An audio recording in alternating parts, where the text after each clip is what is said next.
तकरीबन 10 साल गांव से दूर रहने के बाद रमेश दोबारा लौटा था। जब वह यहाँ से गया था तब यह गांव 20 से 30 झोंपड़ियों वाला एक छोटा सा डेरा था। गांव के ज्यादातर मर्द कोयले और लोहे की खदानों में काम करते थे। दिन भर बदनतोड़ मेहनत के बाद कोई ताड़ी तो कोई कच्ची शराब पीकर नमक भात खाकर पड़ जाते थे। किसी किसी परिवार की औरतें भी खदानों में काम करती थीं। यह गांव मध्य प्रदेश के उस इलाके में था जो अब छत्तीसगढ़ में आता है। जब रमेश गांव वापस लौटा तब छत्तीसगढ़ बन चुका था। ज्यादातर गांव अभी भी मुख्य शहरों से बस कच्ची सड़कों से ही जुड़े थे। चारों ओर वही जंगली घास और बीहड़ थे। गांव के कच्चे रास्तों पर सवारी के साधनों की अभी भी पूरी तरह कमी थी। संचार के साधन भी अभी तक केवल अमीरों को ही सुलभ थे। गरीब तो आज भी चिट्ठी पत्री के ही भरोसे पर थे। भिलाई से गांव पहुँचते रमेश को अच्छी खासी रात हो चुकी थी। दिए बुझ चुके थे और चारों तरफ घनघोर अंधेरा पसरा हुआ था। कहीं कहीं एकाध जुगनू झिलमिल करके रमेश को यहाँ की पगडंडी दिखा देता था। यह पगडंडी बिल्कुल भी नहीं बदली थी, एकदम वैसी ही 1.5 गज चौड़ी। दोनों ओर जंगली बेर की कंटीली झाड़ियां और भुलावा की बेल। अरे, यहाँ तो भुलना की बेल होती है। अगर उन पर मेरा पैर पड़ गया तो मैं सब भूल जाऊंगा। अचानक चलते चलते रमेश को बचपन में सुनी हुई बात याद आई और उसके कदम ठिठक गए। भुलना की बेल, भला बेल भी किसी को रास्ता भुला सकती है? रमेश ने खुद से कहा और तेजी से चलने लगा। अब सामने घना जंगल था और उस जंगल के उस पार नदी किनारे पर उसका गांव। अभी रमेश मुश्किल से 20 से 30 कदम ही चला होगा कि अचानक उसे किसी चीज से ठोकर लगी और वह मुंह के बल झाड़ियों के ऊपर गिर पड़ा। उसके गिरते ही जंगली घास की उस झाड़ी से किसी औरत के चीखने की बहुत तेज आवाज आई। आह, दूर रहो मुझसे। औरत की आवाज सुनकर रमेश की जैसे सांस अटक गई। वह डर से सूखे गले को थूक निगल कर तर करने की कोशिश करते हुए मिमिया कर बोला, कौन हो तुम? चुड़ैल हूं मैं, दूर रहो मुझसे, नहीं तो तुम्हारा भी खून पी जाऊंगी। वह औरत उसे डराने की कोशिश करते हुए चीखी। अब तक रमेश उठकर खड़ा हो चुका था और गिरने और उठने के बीच वह यह जान चुका था कि यह कोई जवान औरत है। उसके हाथ उस जिस्म को महसूस कर चुके थे, लेकिन ऐसे अचानक इस अंधकार में इस झाड़ी में औरत के होने की कल्पना तो कोई सपने में भी नहीं कर सकता था। ऊपर से उसने कहा था, चुड़ैल। रमेश डर से कांप उठा, लेकिन फिर भी वह हिम्मत जुटाकर खड़ा हुआ। उठो यहाँ से, यहाँ झाड़ी में छिपी क्या कर रही हो तुम? रमेश उसे पकड़कर झकझोरते हुए बोला, भाग जा यहाँ से, कह तो दिया चुड़ैल हूं। चला जा इससे पहले कि तुझ पर मेरा साया पड़ जाए, जान बचा ले अपनी। वह औरत उसे डराने की कोशिश करते हुए बोली, पर उसकी इस धमकी के बीच उस औरत की आवाज में दर्द भरी सिसकी रमेश ने साफ सुन ली थी। इस सिसकी ने न जाने क्यों रमेश के दिल की धड़कन बढ़ा दी थी। उसे न जाने क्यों इस सिसकी में किसी अपने का दर्द महसूस हुआ। रमेश ने उस औरत का हाथ पकड़कर ऊपर उठाया और खींचते हुए उसे उठाने लगा। चलो, उठो यहाँ से और उधर चलकर बताओ कि कौन हो तुम और तुम्हारे साथ क्या हुआ है। वह गांव के बाहर एक उजाल ढाबे की ओर इशारा करते हुए बोला, जो इस जंगल के अंदर ही नदी के इस पार बना हुआ था। आह, छोड़ो मुझे, तुम्हें समझ नहीं आता, दूर रहो तुम मुझसे।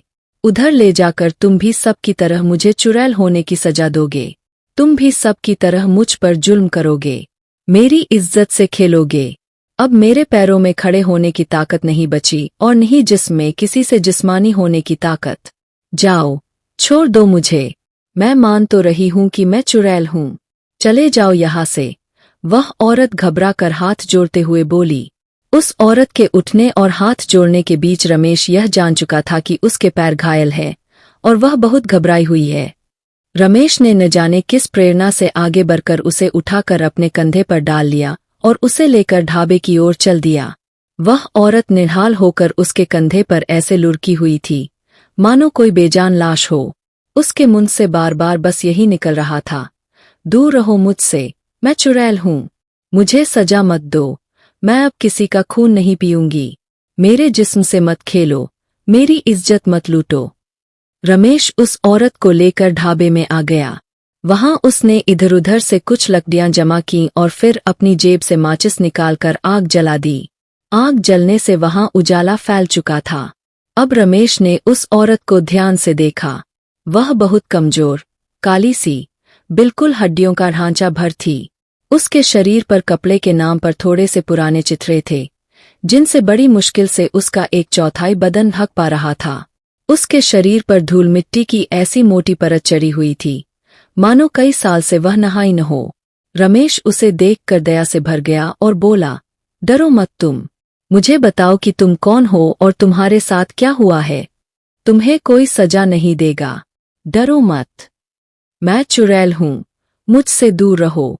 मैं तुम्हें लग जाऊंगी, तुम्हारा खून पी जाऊंगी, फिर तुम मर जाओगे। मैं चुड़ैल हूँ, मुझसे दूर रहो।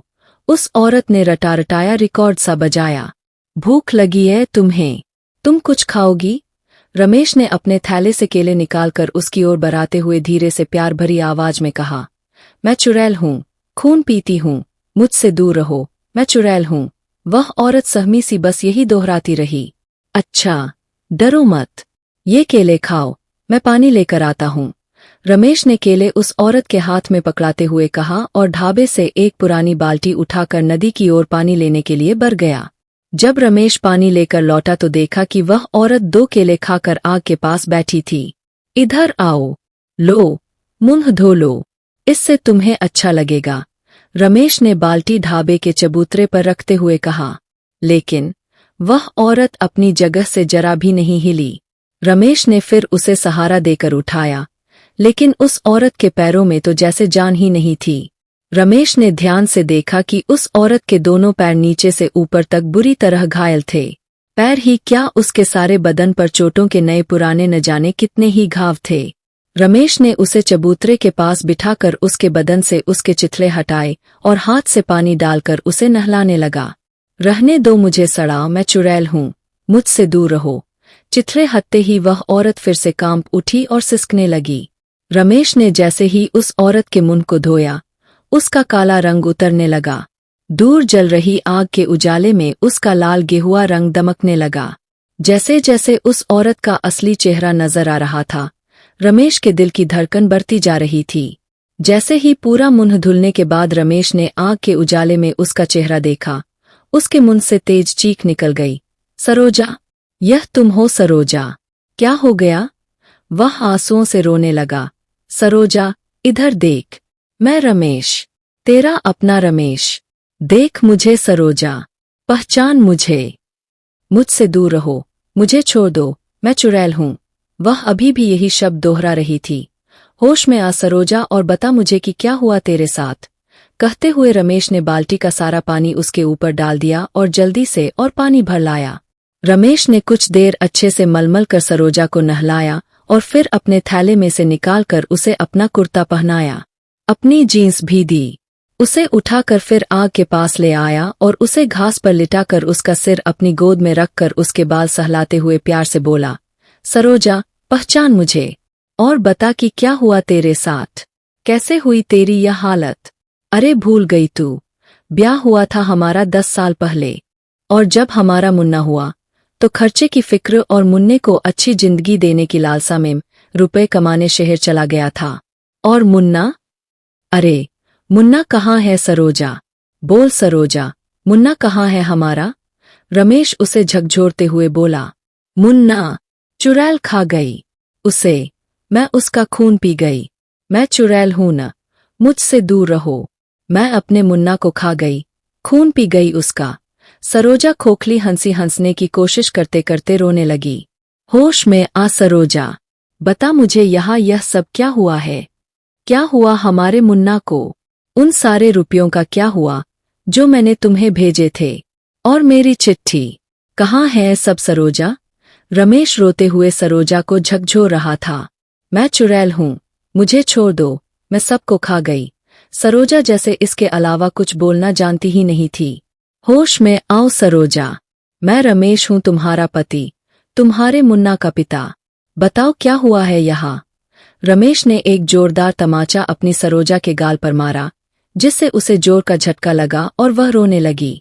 रमेश ने उसे गले लगा लिया और प्यार से सहलाते हुए बोला, होश में आजा सरोजा, देख मैं तेरा रमेश हूँ, मुन्ना के बापू। कहाँ चले गए थे तुम? तुम्हारे पीछे तुम्हारे बड़े भाई और भाभी ने मुझ पर बहुत जुल्म किए, मेरा खाना पानी बंद कर दिया और हमारे मुन्ना को न जाने क्या खिलाकर मार डाला। उन्होंने लोगों से कहा कि मैं चुड़ैल हूँ और अपने बेटे को खा गई। उन्होंने मुझे तुम्हारा भेजा कोई पैसा कभी नहीं दिया। जब मैंने उनसे मनी ऑर्डर के बारे में पूछा तो उन्होंने पंचायत बुलाकर मुझे चुड़ैल कहकर मारपीट कर गांव से निकाल दिया। अब तो 2 से 3 साल हो गए मुन्ना के बापू, मैं यही जंगल में अपने दिन पूरे कर रही हूँ। दिन में मैं जंगली झाड़ियों में छिपी रहती हूँ और रात को निकलकर जंगली फलों से अपना पेट भरती हूँ। रात में जब कभी कोई मर्द मुझे पकड़ लेता है तो चुड़ैल की सजा के नाम पर मेरे साथ। सरोजा अब रमेश के गले लगकर रो रही थी। ओए, यह सब क्या हो गया? अच्छा सरोजा, तुम ये बिस्कुट खाओ और पानी पीकर आराम करो, हमें आधी रात के बाद बहुत दूर निकलना है। इतना कहकर रमेश नदी की ओर बढ़ गया। इधर सरोजा बदले की आग में सुलग रही थी। उसे रह रह कर अपने मुन्ना की याद आ रही थी। तभी अचानक वह उठी और एक जलती हुई लकड़ी उठाकर गांव की तरफ चल दी। जब तक रमेश वापस आया तब तक सरोजा भी लौट आई थी। रमेश को जरा भी अंदाजा नहीं था कि उसके पीछे से सरोजा ने क्या कांड कर दिया है। रमेश तो बस अपनी सरोजा को कंधे पर उठाकर बड़ी सड़क की ओर बढ़ गया। अगले दिन अखबारों में छपा था, एक चुड़ैल ने रात को एक पूरे परिवार समेत 20 लोगों को जलाकर मार डाला। यह चुड़ैल बहुत दिन से गांव के बाहर जंगल में रह रही थी। घटना के बाद से चुड़ैल को किसी ने नहीं देखा। सरकार ने जंगल को खतरनाक मानते हुए लोगों को दूसरी जगह बसाने का फैसला लिया है और यह रास्ता बंद कर दिया है।